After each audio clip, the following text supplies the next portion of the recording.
துயர சம்பவத்திற்கு பின் காஞ்சியில் நடந்த மக்கள் சந்திப்பு இயக்கத்தில் பங்கேற்று தாவேக தலைவர் விஜய் பேசினார்.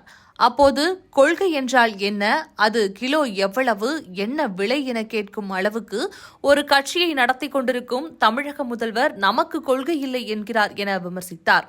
தாவேகாவுக்கு ஆதரவு கொடுக்கிற கோடிக்கணக்கான மக்கள், நண்பா, நண்பிகள், ஜென்சி கிட் எல்லோரையும் தற்குறிகள் என சொல்லிவிட்டு இப்போது அப்படி சொல்ல வேண்டாம் என்கிறார் எனவும் கூறினார். அதோடு எம்ஜிஆர் கட்சி ஆரம்பித்த போது அந்த கட்சியை கூத்தாடி கட்சி என்றார்கள்.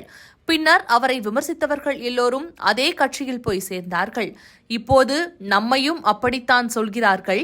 மர்மயோகி என்ற படத்தில் குறிவைத்தால் தவறவிட மாட்டேன், தவறுமானால் குறியே வைக்க மாட்டேன் என எம்ஜிஆர் வசனம் பேசியிருப்பார்.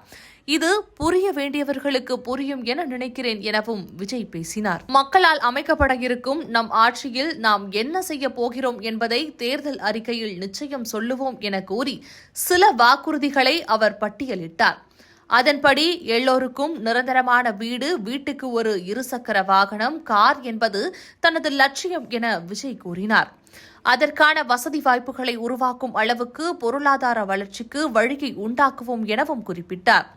வீட்டுக்கு ஒருவர் பட்டப்படிப்பு முடித்திருக்க வேண்டும், ஒருவருக்கு நிரந்தர வருமானம் கிடைக்க வேண்டும், அதற்கான வேலைவாய்ப்பை உருவாக்குவோம் எனவும் விஜய் கூறினார். அதற்கேற்ற வகையில் கல்வியில் பாடத்திட்டத்தில் சீர்திருத்தம் செய்வோம் என அவர் தெரிவித்தார். தரமான அரசு மருத்துவமனைகள், பருவமழை காலத்தில் ஊரும் மக்களும் விவசாயமும் பாதிக்கப்படாமல் இருக்க திட்டத்தை உருவாக்குவோம் எனவும் விஜய் திட்டவட்டமாக அறிவித்தார். இந்நிலையில் தாவேக தலைவர் விஜய் பாஜகவை ஏன் விமர்சிப்பதில்லை என்று திமுக செய்தி தொடர்பாளர் TKS இளங்கோவன் கேள்வி எழுப்பியுள்ளார்.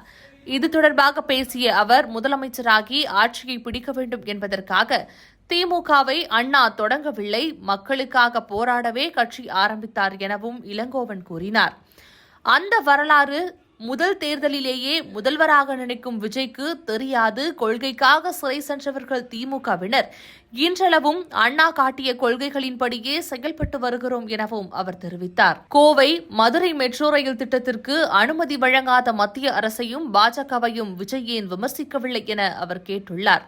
இதுபோன்ற தமிழ்நாடு சார்ந்த பிரச்சினைகள் குறித்து அவர் என்ன கருத்து கூறியிருக்கிறார் எனவும் கேள்வி எழுப்பினார்.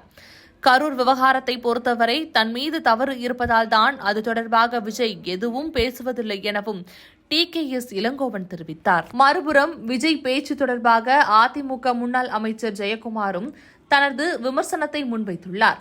அதன்படி எல்லோரும் எம்ஜிஆர் ஆகிவிட முடியாது, ஒரே சூரியன் ஒரே சந்திரன் போல் ஒரே எம்ஜிஆர் தான் என அவர் கூறினார்.